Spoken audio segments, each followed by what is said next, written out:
Saturday suspense season 2 এ আপনাদের সবাইকে স্বাগত। বেশ কিছু ভৌতিক রহস্যে ভরা গল্প দিয়ে সাজানো আমাদের এই অডিও গল্পের চ্যানেল। অমর কথা সাহিত্যিক বিভূতিভূষণ বন্দ্যোপাধ্যায়ের অলৌকিক কাহিনী সম্ভার নিয়ে সুন্দর প্রকাশনীর প্রকাশিত সব গল্পই ভূতের নামক বইটি থেকে নেওয়া আজকের গল্প ভূত। গল্পের সূত্রধর এবং গল্প পাঠে আমি কুণাল আচার্য। শুরু হচ্ছে ভূত।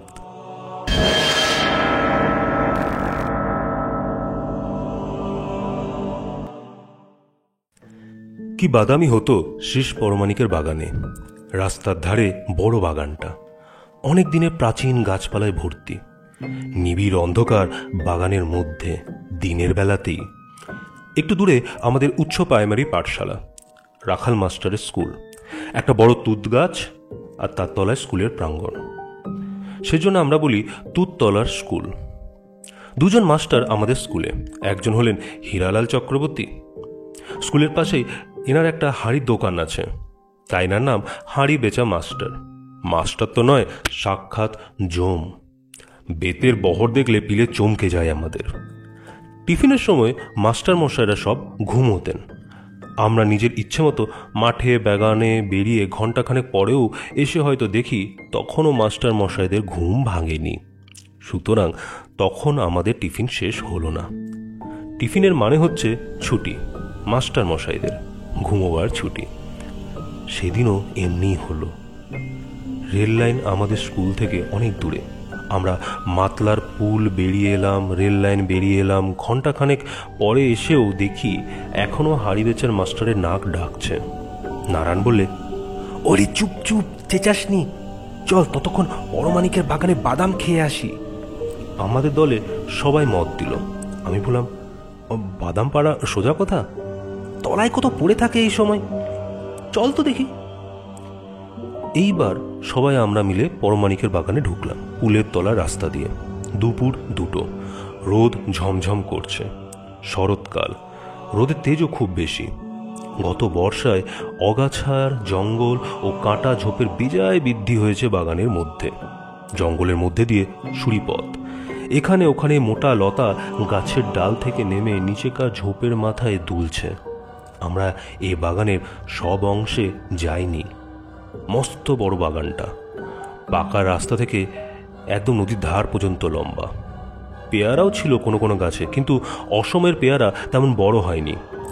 ফল আরও যদি কোনো রকম কিছু থাকে, খুঁজতে খুঁজতে নদীর ধারের দিকে চলে গেলাম। বাদাম তো মিললই না, যা বা পাওয়া গেল ইট দিয়ে চেঁচে তার শ্বাস বের করবার ধৈর্য আমার ছিল না। সুতরাং দলের সঙ্গে আমার ছাড়াছাড়ি হয়ে গেল। নদীর দিকে বন বেজায় ঘন, এদিকে বড় একটা কেউ আসে না।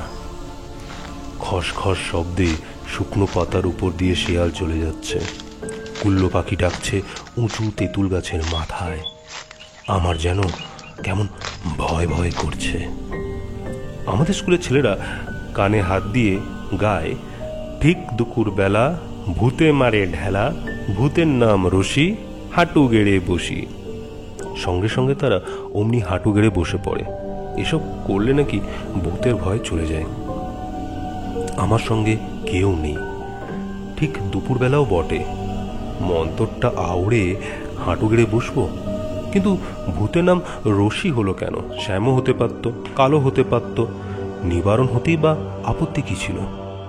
একটা বাঁক ঘুরে বড় একটা বাঁশবনার নিবিড় ঝোপের তলায় এলাম। সেখানটায় গিয়ে আমার বুকে ঢিপ ঢিপ যেন হঠাৎ বন্ধ হয়ে গেল। একটা আমড়া গাছের তলায় ঘন ঝোপের মধ্যে আমড়া গাছের গুড়ি ঠেস দিয়ে বসে আছে বড় বাঘদিনী।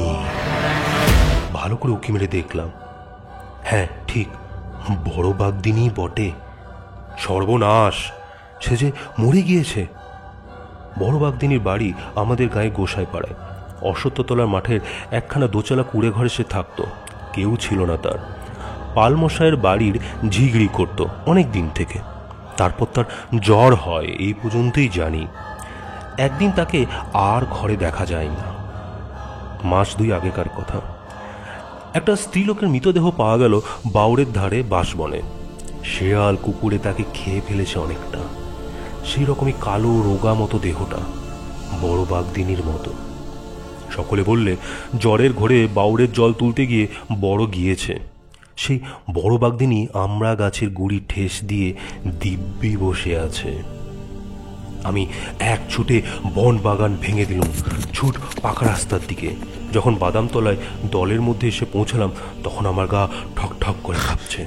ছেলেরা বললে, কি হয়েছে রে, অমন করছিস কেন? আমি বললাম, ভূত। কোথায় রে? সে কি দূর? বড় বাগদিনী বসে আছে ঝোপের মধ্যে আমড়া তলায়, সেই নদীর ধারের দিকে স্পষ্ট বসে আছে দেখলাম। সে কি রে, তা কখনো হয়?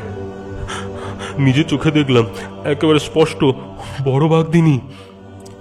দূর, চল তো যাই, দেখি কেমন। তোর মিথ্যে কথা।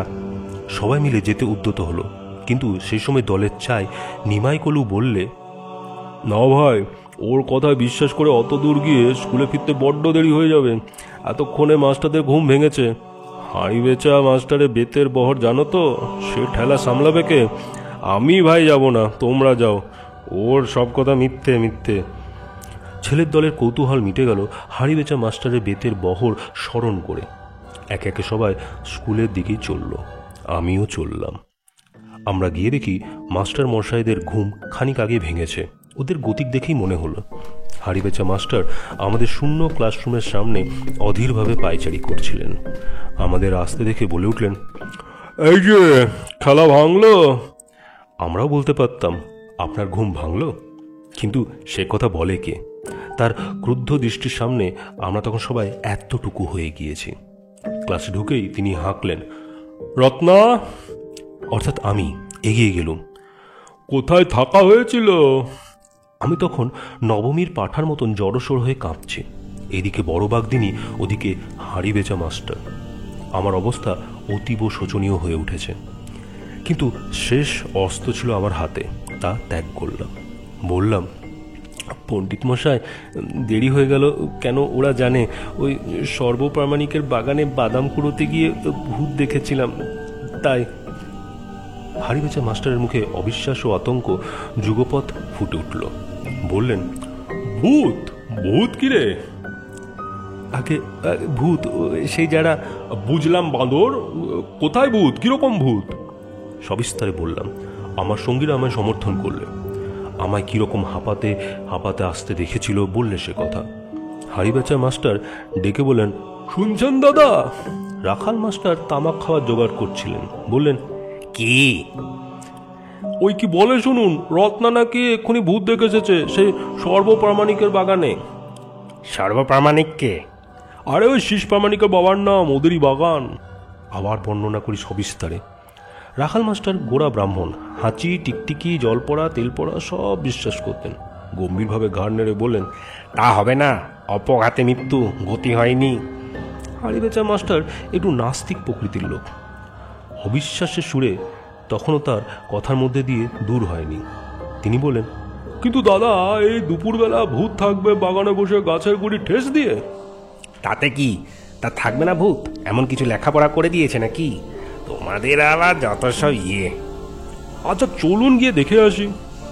ছেলেরা সবাই সমস্বরে চিৎকার করে সমর্থন করলো। রাখাল মাস্টার বললেন, যত সব ইয়ে, ভূত তোমাদের জন্য সেখানে এখনো বসে আছে কিনা? ওরা হলো কি বলে, অশরীরী, মানে ওদের শরীর নেই, ওরা মানে বিশেষ অবস্থায়। হাঁড়ি বেচা মাস্টার বললেন, চলুন না গিয়ে দেখে আসি কিরকম কাণ্ডটা, যেতে দোষ কি? আমরা সকলেই তো এই চাই, এরা গেলে এক্ষুনি স্কুলের ছুটি হবে। সেদিকেই আমাদের ঝোঁকটা বেশি। যাওয়া হলো সবাই মিলে। হুড়মুড় করে ছেলের পাল চলল মাস্টারদের সঙ্গে। আমি আগে আগে, ওরা আমাদের পেছনে। সেই নিবিড় ঝোপটাতে আমি নিয়ে গেলাম ওদের সকলে। যে দৃশ্য চোখে পড়ল তা কখনো ভুলব না। এত বৎসর পরেও সে দৃশ্য আবার যেন চোখের সামনে দেখতে পাই এখনো। সবাই মিলে ঝোপ ঝাপ ভেঙে সেই আমড়াতলার গিয়ে পৌঁছালাম। যা দেখলাম তা অবিকল এই। আমড়া গাছের তলায় একটা ছেঁড়া, অতি মলিন, অতি দুর্গন্ধ কাঁথা পাতা, পাশে একটা ভাঁড়ে আধ ভাঁড়টাক জল, একরাশ আমড়ার খোসা ও আঁঠি জড়ো হয়েছে পাশে, কতক টাটকা, কতক কিছুদিন আগেই খাওয়া, একরাশ কাঁচা তেঁতুলের ছিবড়ে, পাকা চাল তার ছিবড়ে, সব শুকনো। ছিন্ন কাঁথার ওপর জীর্ণ শীর্ণ বৃদ্ধা বড় বাগদিনী মরে পড়ে আছে।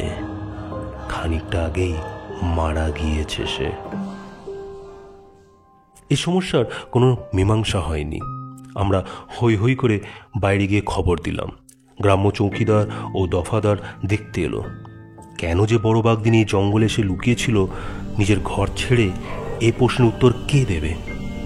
কেউ বললে ওর মাথা হঠাৎ খারাপ হয়ে গিয়েছিল, কেউ বললে ভূতে পেয়েছিল, কিন্তু বড় বাগদিনী মরেছে অনাহারে, শীর্ণতায় ও সম্ভবত আশ্বিন কার্তিক মাসের ম্যালেরিয়ায় ভুগে। কেউ একটু জলও দেয়নি তার মুখে। কেই বা দেবে এই জঙ্গলে? জানতই বা কে?